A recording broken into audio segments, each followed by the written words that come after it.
Много видел, люди пишут, что стук справа, не могут понять, что и как. И то я показываю. Вот опора двигателя, да?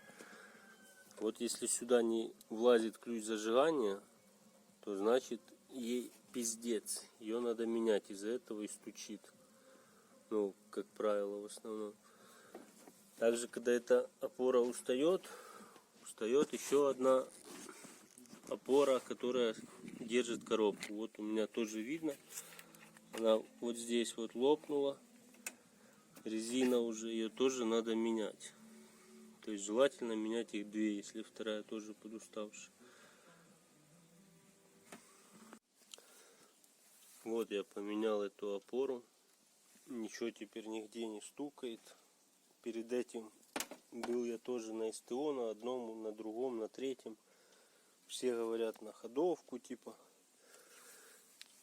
Вообще предлагали менять полностью со стойками все на Bosch сервисе. Но как оказалось, что это просто гидроопора. Менял тоже сам. Заняло оно где-то час времени, так как первый раз. И вот теперь зазор тут где-то миллиметров 8. Ну это так как положено уже. Вот эту подушку не менял.